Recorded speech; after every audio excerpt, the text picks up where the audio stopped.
जैसा कि पिछले वीडियो में हम लोगों ने जाना कि प्रथम कोटि की अभिक्रिया क्या होती है, प्रथम कोटि की अभिक्रिया के लिए कौन कौन से उदाहरण हैं तथा प्रथम कोटि की अभिक्रिया के लिए वेग स्थिरांक के कौन से मात्रक होंगे। अगर आपने वो वीडियो नहीं देखा है तो उस वीडियो का लिंक मैंने आज के इस वीडियो के डिस्क्रिप्शन बॉक्स में दे रखा है, तो उस लिंक पर क्लिक करके आप वीडियो को देख सकते हैं।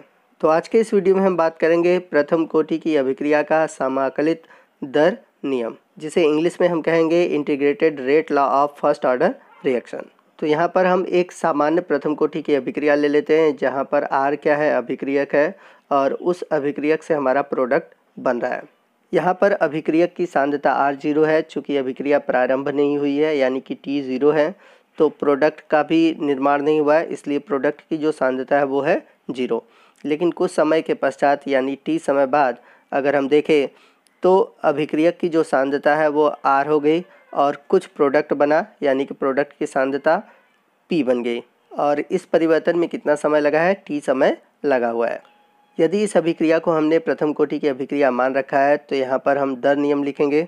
तो अभिक्रिया का जो दर नियम होगा, अभिक्रिया का दर नियम बराबर वेग स्थिरांक इंटू R की सांद्रता। और यहाँ पर R क्या है, R है अभिक्रियक। हम जानते हैं कि अभिक्रिया की दर को हम दूसरे प्रकार से भी लिख सकते हैं, और हम लिख सकते हैं अभिक्रिया की दर बराबर माइनस dr की सांद्रता बटे dt। तो जैसा कि मैंने बता रखा है, जो R है वो अभिक्रियक है, T जो है समय है, और D का मतलब हुआ समय के साथ परिवर्तन, यानी कि समय के साथ परिवर्तन में अभिक्रियक की सांद्रता R और समय परिवर्तन dt। और यहाँ पर माइनस वैल्यू ये दिखाता है कि अभिक्रिया के साथ साथ अभिक्रियक की सांद्रता में कमी आती है। अब इन दोनों को हम समीकरण के रूप में ले लेते हैं, ऊपर वाले को समीकरण 1 तथा नीचे को समीकरण 2। तो समीकरण 1 और 2 से अगर हम तुलना करें तो हम देखेंगे कि जो लेफ़्ट साइड है वो अभिक्रिया की दर के लिए लिखा गया है। तो इस प्रकार से दोनों का लेफ़्ट हैंड साइड सेम है, तो इसलिए हम क्या करेंगे, राइट साइड को बराबर कर लेंगे, यानी कि हमारा जो इक्वेशन आएगा वो आएगा minus dr/dt equal to k into R। अब यदि इस समीकरण में हम माइनस से गुणा कर दें तो हमारा कुछ इस तरह से इक्वेशन आएगा dr/dt equal to minus KR। तो जब माइनस से गुणा किया गया तो ये माइनस माइनस से गुणा होने की वजह से प्लस हो गया, और यहाँ पर प्लस था तो इसलिए यहाँ पर क्या हो गया, माइनस हो गया।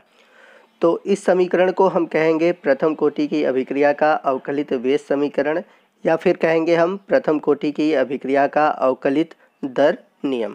अब यदि हम इस अभिक्रिया का समाकलन करेंगे तो हमें प्राप्त होगा प्रथम कोटि की अभिक्रिया का समाकलित दर नियम। तो जब हम इसे समाकलित करेंगे तो यहाँ पर हमें कुछ चेंजेस करने होंगे, क्योंकि हम देख रहे हैं कि यहाँ पर जो R है जो कि अभिक्रियक है और यह वेरिएबल है, क्योंकि हम लोगों ने अभिक्रिया में देखा था कि जो अभिक्रियक थी इसकी प्रारंभिक सांद्रता R0 थी और अभिक्रिया के बाद इसकी सांद्रता क्या हो गई थी, R हो गई थी। तो हम क्या करेंगे, जो सेम टाइम के वेरिएबल है उन्हें सेम साइड कर देते हैं, यानी कि R को हम इस साइड ला देंगे, यानी कि क्रॉस मल्टीप्लाई कर देंगे, और इसलिए करेंगे क्योंकि समाकलन करना आसान हो जाएगा। और दूसरा वेरिएबल है dt, जो कि हमने देखा था कि 0 से लेकर क्या हो गया था, t तक हो गया था। तो इसको हम दूसरे साइड भेजेंगे। और बात करें हम k की, तो k वेरिएबल नहीं है, ये किसी भी साइड रहे कोई फ़र्क नहीं पड़ता, क्योंकि k एक नियतांक है जिसे हम वेग नियतांक कहते हैं। अब बात करते हैं हम इस समीकरण की। तो इस समीकरण को हम चेंज करेंगे, और चेंज करने के बाद हम क्या करेंगे, R को इस साइड ला दिए और जो dt था उसको उस साइड भेज दिए, यानी कि क्रॉस मल्टीप्लाई करके लेफ़्ट और राइट में हम लोगों ने चेंज कर दिया। ऐसा हमने इसलिए किया क्योंकि ऐसा करने से समाकलन करना आसान हो जाता है। तो समाकलन करने के लिए हम क्या करेंगे, दोनों तरफ ऐसा चिन्ह लगाएंगे। तो मैथ वाले इससे परिचित है बट बायो वाले नहीं परिचित है, तो ये ध्यान देंगे, यह एक समाकलन का चिन्ह है। तो देखिए, जब भी समाकलन करते हैं तो यहाँ पर लिमिट की ज़रूरत होती है। तो यहाँ पर R जो है अभिक्रियक की सांद्रता है, तो अभिक्रियक की सांद्रता प्रारंभ में R0 थी, R0 से R हो गई। यहाँ पर जो नीचे की तरफ होता है वो लोअर लिमिट होता है, और ऊपर की तरफ जो होता है वो अपर लिमिट होता है। तो जो लोअर लिमिट है R0 है उसको हमने नीचे लिखा है, और जो अपर लिमिट है उसको हमने ऊपर की ओर लिखा है। सेम वैसे ही समय के लिए भी क्या था, प्रारंभ में समय 0 था और बाद में समय क्या हो गया, t हो गया। तो लोअर लिमिट पर हम 0 लिखेंगे और अपर लिमिट पे क्या लिखेंगे, t लिखेंगे। अब यदि जब हम इसे समाकलित करेंगे तो समाकलित करने के बाद ये जो माइनस वाला वैल्यू है तो माइनस का समाकलन नहीं होगा, तो इसे हम इस प्रकार भी लिख सकते हैं। तो यहाँ पर आप देख सकते हैं कि k और माइनस को हमने समाकलन से बाहर कर दिया है, और समीकरण को हमने इस रूप में परिवर्तित कर दिया है और समीकरण के जो लेफ़्ट साइड है उसमें कोई हम लोगों ने परिवर्तन नहीं किया है। अब इस समीकरण को सॉल्व करने के लिए आपको कुछ फार्मूले याद करने पड़ेंगे, याद रखने होंगे। तो पहला फार्मूला याद करना होगा कि जब समाकलन करना होगा dx/x तो वहाँ पर हम लिखेंगे ln x। तो देखिए यहाँ पर x के स्थान पर r की सांद्रता है। और हमारा दूसरा फार्मूला है जब समाकलन हो dx का तो इसका मान होता है x और यहाँ पर x क्या है, तो यहाँ पर x की जगह क्या है, dt है। तो इन दोनों फार्मूले का हम यूज़ करेंगे। तो पहले हम इस फार्मूले का यूज़ करेंगे लेफ़्ट साइड की ओर। तो देखिए जब हम इसका यूज़ करेंगे तो हम इस तरह लिखेंगे और इस फार्मूले का यूज़ करेंगे और हम इधर लिखेंगे राइट साइड। तो दोनों फार्मूले का यूज़ करके हमें कुछ इस तरह से इक्वेशन मिला। तो यहाँ पर r0 और r इसके लोअर और अपर लिमिट है, यहाँ पर 0 और t इसके लोअर और अपर लिमिट है। अब यहाँ पर हम देखेंगे ln के बारे में। तो यहाँ पर ln क्या है, तो यहाँ पर आप देख सकते हैं कि ln लिखा हुआ है। तो यहाँ पर ln लिखा गया है किसके लिए, log बेस e के लिए लिखा गया है। यानी कि हम इस प्रकार भी कह सकते हैं कि log बेस e को हम शॉर्ट में ln भी लिख सकते हैं। तो आइए इस समीकरण को सॉल्व करते हैं और समीकरण को लिखने का तरीका होता है upper limit minus lower limit. तो यहाँ पर अपर लिमिट था r, ठीक है, तो हम इस तरह लिखेंगे ln r minus ln r0। वहीं लेफ़्ट साइड हम देखें तो यहाँ पर माइनस के पहले से था तो वैसे ही लिखेंगे और यहाँ पर अपर लिमिट है t और लोअर लिमिट है 0। तो यहाँ पर हम क्या करेंगे, t माइनस 0 करेंगे। तो हम सभी जानते हैं कि t में से 0 घटाएंगे t मिलेगा और k के साथ मल्टीप्लाई कर देंगे तो kt हो जाएगा। तो इसे हम इस प्रकार भी लिख सकते हैं ln r minus ln r0 equal to minus kt। तो यहाँ पर हम क्या करेंगे, माइनस ln r का पच्छादन कर देंगे। तो माइनस ln r को जब हम राइट साइड ले जाएंगे तो हमारा इस तरह से इक्वेशन आएगा ln r equal to minus kt plus ln r0। चूँकि माइनस है इस साइड जाएगा तो प्लस हो जाएगा। तो इस प्रकार से ये हमें समीकरण प्राप्त होता है और यह समीकरण प्रथम कोटि की अभिक्रिया का समाकलित वेग समीकरण या फिर हम कह सकते हैं कि प्रथम कोटि की अभिक्रिया का समाकलित दर नियम है। तो आइए देखते हैं कि इस समीकरण में सभी दिए चीज़ें क्या क्या हैं। तो यहाँ पर k जो है वह है वेग स्थिरांक, t जो है समय है जिसमें कि अभिक्रियक की सांद्रता r0 से r हो जाती है, r0 है अभिक्रियक की प्रारंभिक सांद्रता, r जो है अभिक्रियक की अंतिम सांद्रता है यानी कि t समय बाद की सांद्रता है और ln क्या है, log बेस e के लिए लिखा गया है। तो ये जो समीकरण प्राप्त हुआ है तो इस समीकरण से हम प्रथम कोटि की अभिक्रिया का ग्राफ बनाएंगे, परंतु इस समीकरण का उपयोग हम आंकिक प्रश्न को सॉल्व करने में नहीं करेंगे क्योंकि यहाँ पर जो ln है log बेस e है और log बेस e के फॉर्म में क्वेश्चन को करना कठिन है। तो आंकिक प्रश्नों को सॉल्व करने के लिए हम इस समीकरण को और सरल रूप में बदलेंगे। तो पहले हम इसका ग्राफ बना लेते हैं, बाद में हम इसको सरल करेंगे, ठीक है। तो आइए सबसे पहले हम बात करते हैं प्रथम कोटि की अभिक्रिया के लिए ग्राफ। तो प्रथम कोटि की अभिक्रिया का ग्राफ बनाने के लिए हम प्रथम कोटि की समाकलित अभिक्रिया की जो दर है उस फार्मूले से ही बनाएंगे। अब इस समीकरण की हम तुलना करेंगे सरल रेखा समीकरण से। क्यों करेंगे, क्योंकि यहाँ पर आप देख रहे हैं कि वेरिएबल में कोई पावर नहीं है, तो कोई पावर न होने की वजह से हमें सरल रेखा प्राप्त होगा। तो सरल रेखा समीकरण हम सभी जानते हैं y बराबर mx प्लस c। ऊपर वाले समीकरण को हम समीकरण 3 मान लेते हैं क्योंकि पहले ही हम लोगों ने समीकरण 1 और 2 मान रखा है। तो यहाँ पर हम इसे समीकरण 3 ले लेंगे और इसे हम समीकरण 4 ले लेंगे। तो यहाँ पर हम समीकरण 3 और 4 से तुलना करेंगे। तो यहाँ पर देखेंगे कि y बराबर क्या है, ln r है। तो हम देखेंगे कि y अक्ष पर हम क्या लेंगे, ln r को लेंगे। तो यहाँ पर देखिए x के स्थान पर क्या है, t है। तो जब हम x अक्ष बनाएंगे तो वहाँ पर हम किसको लेंगे, t को लेंगे। आइए यहाँ पर देखते हैं हम m की बात करते हैं। तो m क्या है, ग्राफ का स्लोप है और वहाँ पर हम वैल्यू क्या लेंगे, माइनस k को लेंगे। यानी कि m स्लोप पर हम क्या लेंगे, माइनस k को लेंगे। वही हम बात करें c की, तो c क्या है, c है y अक्ष पर कटान बिंदु और कटान बिंदु पर हम क्या लेंगे, ln r लेंगे। यानी कि c जो है y अक्ष का कटान बिंदु है और यहाँ पर हम किसकी वैल्यू लेंगे, ln r0 की वैल्यू को लेंगे। तो इस फार्मूले का यूज़ करके हम लोगों ने सरल रेखा समीकरण से कंपेयर किया और इस आधार पर हम ग्राफ बनाएंगे। तो सबसे पहले नीचे की ओर x अक्ष और ऊपर की ओर y अक्ष। तो y अक्ष पर आपको प्रदर्शित करना है ln r को, तो यहाँ पर हम ln r लेंगे और x अक्ष पर प्रदर्शित करना है t को। तो यहाँ पर हमने लिख दिया है y अक्ष पर ln r को और x अक्ष पर t को। तो यहाँ पर जो ग्राफ है उसका स्लोप जो है वो निगेटिव है, इसलिए ये ऊपर से नीचे की ओर जाएगा। तो हमें ग्राफ कुछ ऐसा प्राप्त होगा और इसका जो स्लोप होगा वो निगेटिव होगा और इसका जो मान होगा वो होगा -k। तो देखिए जो ये ग्राफ है ये y अक्ष पर काट रहा है और y अक्ष पे जो कटान बिंदु होता है उसे हम C से प्रदर्शित करते हैं, यानी कि ये जो ग्राफ शुरू है उसे हम बोलेंगे lnr0, जिसे हम C भी कहते हैं। तो यहाँ पर इस फार्मूले में यहाँ पर C की जगह क्या है, lnr0 है। तो ये हो गया प्रथम कोटि की अभिक्रिया के लिए ग्राफ, या फिर हम कह सकते हैं समाकलित दर नियम का ग्राफ प्रथम कोटि की अभिक्रिया के लिए। अब यदि इस ग्राफ को हम शब्दों में प्रकट करना चाहें तो हम लिख सकते हैं प्रथम कोटि की अभिक्रिया के लिए lnr एवं समय के मध्य ग्राफ एक सीधी रेखा में प्राप्त होता है जिसका ढाल ऋणात्मक होता है। उम्मीद है कि आपको ग्राफ समझ में आ गया होगा कि कैसे इस ग्राफ का फॉर्मेशन हुआ है।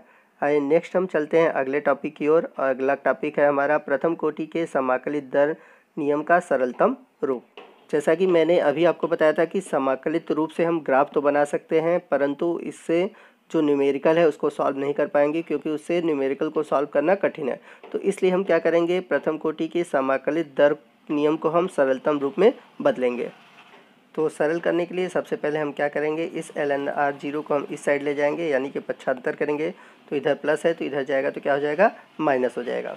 और यहाँ पर -kt बच गया है तो हम इसे इधर ले जाएंगे। अब यहाँ पर हम लॉग का एक सिंपल फार्मूला यूज़ करेंगे, परंतु उसके पहले हम क्या करेंगे, इस समीकरण में माइनस से गुणा करेंगे। माइनस से गुणा क्यों करेंगे, क्योंकि यहाँ पर जो हमारा kt है वो माइनस में है, तो इसे माइनस से प्लस में बदलने के लिए माइनस का गुणा करेंगे। तो जब माइनस से गुणा करेंगे तो -kt प्लस kt में कन्वर्ट हो जाएगा, और यहाँ पे जो lnr है वो माइनस हो जाएगा और जो -lnr0 है वो प्लस हो जाएगा। तो प्लस lnr0 को हमने पहले लिख दिया है और माइनस ln को बाद में लिख दिया है, मतलब वही चीज़ है, इसको मैंने लेफ़्ट और राइट में कन्वर्ट कर दिया है। अब इस समीकरण पर एक हम सिंपल सा फार्मूला लगाएंगे, ln a minus ln b को हम लिख सकते हैं ln a/b। तो इस आधार पर हम समीकरण के लेफ़्ट साइड जो लिखा हुआ है इसको कन्वर्ट करेंगे, तो ये हो जाएगा हमारा ln r0/r। यहाँ पे जो ln है ये है log बेस e, और जिसका वैल्यू होता है, अगर हम log 10 के बेस में कन्वर्ट करें तो होगा 2.303। तो आपको सीधा सीधा याद रखना है ln बराबर होता है 2.303 log। यहाँ पे जो log लिखा गया है इसका मतलब है log 10 बेस। तो इस समीकरण में हम क्या करेंगे, ln को हटाकर 2.303 लिख देंगे। तो जैसा कि आप देख सकते हैं बाकी चीज़ें सब वही हैं, ln की जगह हमने 2.303 लिख रखा है। अब हम क्या करेंगे, इसे k के फॉर्म में लेंगे, यानी वेग स्थिरांक के फॉर्म में लेंगे। तो हमारा जो ये t है इसका क्रॉस मल्टीप्लाई करके नीचे ला देंगे और कुछ इस तरह से हमारा इक्वेशन बनेगा। तो इस प्रकार से k = 2.303/t log r0/r। तो इस प्रकार से ये जो समीकरण प्राप्त हुआ है ये भी प्रथम कोटि की अभिक्रिया का समाकलित रूप है, परंतु यह सरलतम रूप है और इसका उपयोग हम आंकिक प्रश्नों को सॉल्व करने में करेंगे। क्योंकि यहाँ पर log 10 बेस के फॉर्म में है तो यहाँ पर इसको सॉल्व करना सिंपल है, इसलिए इसी फार्मूले का हम यूज़ करेंगे। यहाँ पर इस समीकरण k जो है वो है वेग स्थिरांक, t जो है समय है जिसमें कि अभिक्रिया की सांद्रता r0 से r हो जाती है। r0 की बात करें तो r0 है अभिक्रियक की प्रारंभिक सांद्रता और r है t समय के बाद अभिक्रियक की अंतिम सांद्रता। आइए नेक्स्ट हम बात करते हैं प्रथम कोटि की अभिक्रिया की अर्धायुकाल। तो जैसा कि मैंने पीछे भी आपको बता रखा है कि इसी अभिक्रियक का अर्धायुकाल वह समय होता है जिसमें कि अभिक्रियक अपनी प्रारंभिक सांद्रता का आधा शेष रह जाता है। अर्ध आयुकाल को हम t½ से प्रदर्शित करते हैं। तो ये देखते हैं कि प्रथम कोटि की अभिक्रिया के लिए अर्धायुकाल क्या होगा। तो प्रथम कोटि की अभिक्रिया का समाकलित वेग समीकरण हम लोगों ने देखा, जिसे हम समाकलित दर नियम भी कहते हैं। तो ये जो फार्मूला है वो ln के फॉर्म में है, परंतु इसे मैंने बताया था कि सरलतम रूप में कैसे लिख सकते हैं। तो सरलतम रूप में हम इस प्रकार भी लिख सकते हैं, k = 2.303/t log r0/r। तो जो हम अर्ध आयुकाल पढ़ेंगे प्रथम कोटि की अभिक्रिया के लिए, तो नीचे वाले समीकरण का हम उपयोग करेंगे। तो इस समीकरण का उपयोग हम अर्ध आयुकाल के लिए करेंगे। तो अर्ध आयुकाल के लिए हम सभी जानते हैं जो t समय होता है वो अर्ध आयुकाल में t½ हो जाएगा, यानी कि t = हम t½ रखेंगे। अब चूंकि यहाँ पर हम अर्ध आयुकाल उपयोग कर रहे हैं तो यहाँ पर जो अभिक्रियक की सांद्रता है, तो जो प्रारंभिक सांद्रता है वो तो वैसे ही रहेगी, लेकिन जो अंतिम सांद्रता है तो हम सभी जानते हैं सांद्रता आधी हो जाती है। तो अंतिम सांद्रता यानी कि R की सांद्रता बराबर हो जाएगी प्रारंभिक सांद्रता की आधी, यानी कि R0/2। तो हम यहाँ पर R का वैल्यू क्या रखेंगे, R0/2 रखेंगे, यानी कि प्रारंभिक सांद्रता का आधा। तो इन दोनों समीकरण का मान हम ऊपर वाले समीकरण में रखते हैं। तो जब हम मान रखेंगे तो हमारा क्या हो जाएगा, वैल्यू आ जाएगा K बराबर हो जाएगा 2.303/T हाफ, क्योंकि T की जगह हम लोगों ने T हाफ रखा है, log R0/2। तो R0 से R0 कट जाएगा। अब यहाँ पे जो 2 है वो ऊपर चला जाएगा, ठीक है। सिंपल मैथमेटिक्स है, आपको पता ही होगा, और हमें प्राप्त होगा K = 2.303/T हाफ log 2। अब इस समीकरण में हम log 2 का मान रखेंगे, और हमें log 2 का मान पता है, log 2 का मान होता है 0.3010। तो इस समीकरण में हम log 2 का मान हटाकर यहाँ पर 0.3010 रखेंगे। तो हमारा फार्मूला क्या बनेगा, K = 2.303 × 0.3010/T हाफ। इसको सॉल्व करेंगे तो K की वैल्यू आ जाएगी, यानी कि K = हो जाएगा 0.693/T हाफ। अब इस समीकरण में हम क्रॉस मल्टीप्लाई करके T हाफ को उस साइड ले जाए और K को इस साइड ले आए, तो हमारा फार्मूला क्या बनेगा, T हाफ = हो जाएगा 0.693/K। तो यह समीकरण प्रथम कोटि की अभिक्रिया की अर्धायुकाल का समीकरण कहलाएगा, जिसमें कि अगर हम देखें तो आपको T हाफ जो है वो है अर्धायुकाल और K है अभिक्रिया का वेग स्थिरांक। तो इस फार्मूले से आपके बोर्ड एग्ज़ाम में एक क्वेश्चन ज़रूर आता है, और यहाँ पर आप देख सकते हैं कि अर्धायुकाल अगर प्रथम कोटि अभिक्रिया में देखें तो यहाँ पर अभिक्रियक की सांद्रता नहीं दी हुई है। तो हम कह सकते हैं कि प्रथम कोटि की अभिक्रिया की अर्धायुकाल पर अभिक्रियक के सांद्रता पर निर्भर नहीं करता, या फिर हम कह सकते हैं कि अभिक्रियक की प्रारंभिक सांद्रता पर निर्भर नहीं करता। तो इस समीकरण से स्पष्ट है कि प्रथम कोटि की अभिक्रिया की अर्धायुकाल अभिक्रियक की प्रारंभिक सांद्रता पर निर्भर नहीं करता, जबकि शून्य कोटि की अभिक्रिया में हम लोगों ने पढ़ा था कि वह प्रारंभिक सांद्रता पर निर्भर करता है।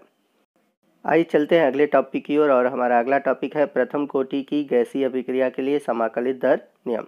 तो अभी जो हम लोगों ने प्रथम कोटि अभिक्रिया का समाकलित स्वरूप देखा वो विलयन के लिए था। अब हम बात करेंगे गैसीय अभिक्रिया के लिए। जैसा कि हम जानते हैं प्रथम कोटि की अभिक्रिया का समाकलित दर नियम होता है K = 2.303/T log R0/R। चूँकि यहाँ पर हम गैसीय प्रावस्था के लिए ले रहे हैं तो यहाँ पर प्रारंभिक सांद्रता और अंतिम सांद्रता की जगह हमें दाब लिखना होगा। तो R0 की जगह लिखेंगे अभिक्रियक का प्रारंभिक दाब, ठीक है, और R की जगह लिखेंगे अभिक्रियक का अंतिम दाब। ऐसा हम इसलिए लिखेंगे क्योंकि हम यहाँ पर अभिक्रियक की सांद्रता को दाब से प्रदर्शित करते हैं जब हम गैसीय रूप की बात करेंगे तब। तो माना एक प्रथम कोटि की सामान्य गैसीय अपघटन अभिक्रिया है। यहाँ पर AB जो गैस है, अब इसका अपघटन होता है तो A और B में टूट जाता है, वो भी गैस के रूप में। तो मान लेते हैं इस अभिक्रिया में प्रारंभ में जो समय है, ठीक है, वहाँ पर AB का जो दाब है PI है, और अभिक्रिया अभी प्रारंभ हुई नहीं है, तो यहाँ पर प्रोडक्ट का जो दाब होगा वो बनेगा ही नहीं, यहाँ यानी कि जो प्रोडक्ट का दाब होगा वो 0 होगा। मान लेते हैं T समय बाद अभिक्रियक का जो प्रारंभिक दाब है वो यानी कि PI है वो बदल जाएगा PA में, और अभिक्रिया के प्रारंभ होते ही A और B का निर्माण भी हो जाता है, और इनके दाब है क्रमशः X और X, यानी कि A का दाब है X और B का दाब है X। यदि हम इसके स्टोइकियोमेट्रिक कोफिशिएंट को देखें तो 1 मोल AB से 1 मोल A और 1 मोल B का निर्माण हो रहा है। चूँकि हम सभी जानते हैं कि गैस के रूप में आप मात्रा लीजिए या दाब एक ही चीज़ है, क्योंकि हम दाब बढ़ाएंगे तो मात्रा बढ़ेगा या मात्रा बढ़ाएंगे तो दाब बढ़ेगा। अब अभिक्रिया प्रारंभ हुआ, तो अभिक्रिया प्रारंभ होने के बाद हुआ क्या कि PI से X बना, तो हम PA को क्या लिख सकते हैं, PI - X, क्योंकि PI क्या था, प्रारंभिक दाब था, या हम कह सकते हैं प्रारंभिक मात्रा थी। तो प्रारंभिक मात्रा से ही प्रोडक्ट बना होगा, इसलिए हम PA की जगह क्या लिख सकते हैं, P - X लिख सकते हैं। तो यहाँ पर हम बात करते हैं प्रथम कोटि की अभिक्रिया का समाकलित दर नियम। तो यहाँ पर आप देख सकते हैं, तो यहाँ पर हम क्या करेंगे, अभिक्रियक की सांद्रता की जगह दाब को यूज़ करेंगे। तो यहाँ पर R0 की जगह हम रखेंगे PI, क्योंकि PI को हमने प्रारंभिक दाब मान रखा है, और R की जगह रखेंगे PA, क्योंकि हम लोगों ने PA को अंतिम दाब मान रखा है। अब यहाँ पर आपको लग रहा होगा कि हमने सांद्रता की जगह दाब को लिख दिया है, तो इससे हम अंकित प्रश्न को सॉल्व कर लेंगे। तो ऐसा नहीं है, न ही हमें समीकरण प्राप्त हुआ है, क्योंकि इस समीकरण से प्रश्नों को सॉल्व करना कठिन है, ठीक है। तो हम इसको और सरल रूप में करेंगे। कैसे करेंगे आइए देखते हैं। तो इस समीकरण का उपयोग करना कठिन है। कठिन क्यों है, आइए इसको समझते हैं। तो इसको समझने के लिए हम एक पात्र लेते हैं, ठीक है। उस पात्र के द्वारा हम समझेंगे कि क्यों इस समीकरण का उपयोग करना कठिन है। इस पात्र में हम ए बी को लेते हैं, यानी कि जो ए बी है हमारा जो अभिक्रियक है इसको लेते हैं। तो अभिक्रियक की जो मात्रा है इसको हम स्टार से दिखा रहे हैं, ठीक है ना। तो यहाँ पर बात हो रही है t बराबर 0 पर। तो जब t बराबर 0 पर बात होगी तो सिर्फ ए भी ही रहेंगे, क्योंकि अभिक्रिया अभी तो प्रारंभ नहीं हुए, तो सिर्फ अभिक्रियक ही रहेंगे। एक बात याद रखिएगा कि जो प्रारंभ में इसका दाब है, ठीक है, यानी कि प्रारंभिक जो दाब है वो क्या रहेगा, पी रहेगा, क्योंकि अभी हम लोगों ने अभिक्रिया प्रारंभ नहीं की है, कोई समय बीता नहीं है, यानी कि t0 की बात हो रही है। तो क्या हम ए बी के दाब को माप सकते हैं? तो हाँ, पॉसिबल है। क्यों? क्योंकि इस पात्र में जो दाब लग रहा होगा, ए बी जो दाब लगा रहा है वही हमारा क्या हो गया, पी हो गया। लेकिन अब हम बात करते हैं टी समय बाद क्या होगा। तो टी समय बाद आपको ए भी बनेगा, बी भी बनेगा। तो यहाँ पर देखिए आपको 3 कलर दिखाई दे गए हैं। तो स्टार जो है ए बी है, यानी कि जो रेड स्टार है वो ए बी है। और यहाँ पर हम बात करेंगे, जैसा कि मैंने बताया था कि जो रेड स्टार है वो ए बी है, जो ग्रीन डॉट है वो ए है, और जो ब्लू स्टार है वो बी है। तो यदि हम बात करें इस पात्र में दाब की, तो क्या इस पात्र में जो कुल दाब होगा वो पी ए होगा? जाहिर सी बात है, पी ए नहीं होगा। क्यों नहीं है? क्योंकि हम जानते हैं कि जो पी ए दाब है वो तो सिर्फ ए बी का है, परंतु इस पात्र में आप देख सकते हैं ए बी भी है, ए भी है और बी भी है, मतलब कि तीनों गैसें हैं। तो मतलब जो दाब आएगा वो तीनों गैसों का आएगा, ना कि पी ए का आएगा। तो इस प्रकार जो पी ए का मान है ये ज्ञात करना कठिन है। तो इसलिए मैंने आपसे कहा कि इस समीकरण का उपयोग करना कठिन है। तो इस समीकरण को सरल करते हैं, यानी कि यूज़ करने लायक बनाते हैं। तो यहाँ पर हम 2 तरह के केवल दाब यूज़ करेंगे। एक तो पी आई यूज़ करेंगे, यानी कि प्रारंभिक दाब के रूप में, और एक पी टी के रूप में, यानी कि मिश्रण के कुल दाब के रूप में प्रयोग करेंगे। तो आइए देखते हैं कि इसे कैसे हम परिवर्तित करते हैं। तो आप जानते हैं कि यहाँ पर पी ए की जगह हम क्या लिख सकते हैं, पी माइनस एक्स। अभी भी हम इस समीकरण का उपयोग नहीं कर सकते, क्योंकि यहाँ पर जो x है a का दाब है और b का दाब है, क्योंकि यहाँ पर मिश्रण है और एक अकेले का दाब नहीं मिल सकता। तो आइए इस समीकरण को और सरल करते हैं और यहाँ पर लगाते हैं हम डाल्टन का नियम। और डाल्टन का नियम ये कहता है कि किसी भी पात्र में गैसीय जो दाब है, यानी कि सभी गैसों का कुल आंशिक दाब है, उन दाबों के योग के बराबर होता है। तो इस प्रकार हम लिख सकते हैं P T equal to P A plus X. तो यहाँ पर पी टी क्या है, पी टी है इस मिश्रण का कुल दाब, पी ए क्या है गैस ए बी का दाब, एक्स क्या है ए का दाब, और दूसरा वाला एक्स है वो बी का दाब है। तो आप जानते हैं कि पी ए की जगह हम क्या लिख सकते हैं, पी माइनस एक्स। तो इस समीकरण में देख सकते हैं कि एक x जो है माइनस में है और एक x प्लस में है, तो हम इसको कैंसिल कर सकते हैं। तो इसको जब हम सरल करेंगे तो हमें क्या मिलेगा, P T equal to P I plus X. अब इस समीकरण से हम x का मान निकाल सकते हैं। तो x का मान क्या होगा, x बराबर हो जाएगा आपका P T minus P I. तो अभी हमने ये समीकरण निकाला था और इस समीकरण में हम x की जगह रख देंगे P T minus P I. देखिए यहाँ पर x है तो x की जगह रखेंगे P T minus P I, तो हमें समीकरण जो है इस रूप में प्राप्त होगा। तो इसे हम सॉल्व करेंगे। तो यहाँ पर आप देख रहे हैं माइनस में है, यानी कि पी आई माइनस के फॉर्म में है, तो इसका मल्टीप्लाई करेंगे। तो जब मल्टीप्लाई करेंगे तो P I minus P T plus था तो माइनस हो गया, ठीक है, और माइनस पी आई था तो यहाँ पर क्या हो गया, प्लस पी आई, क्योंकि माइनस का मल्टीप्लाई हुआ है अंदर ब्रैकेट में। अब इस समीकरण में आप देख सकते हैं कि ये पी आई भी पॉजिटिव है, ये पी आई भी पॉजिटिव है, तो दोनों पॉजिटिव हैं, तो इनको हम जोड़ सकते हैं। तो जोड़ने के बाद हमारा वैल्यू क्या आएगा, k equal to 2.303 upon T log P I upon 2 P I upon P T.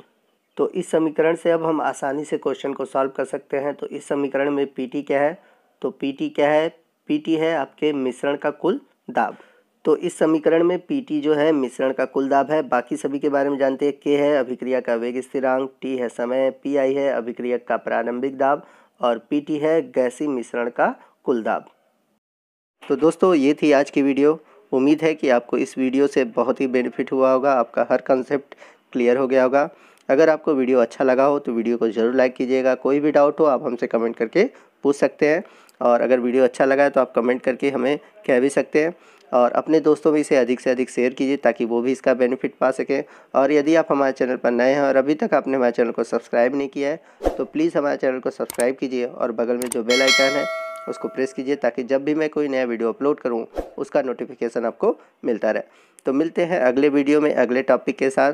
तब तक के लिए जय हिंद, जय भारत।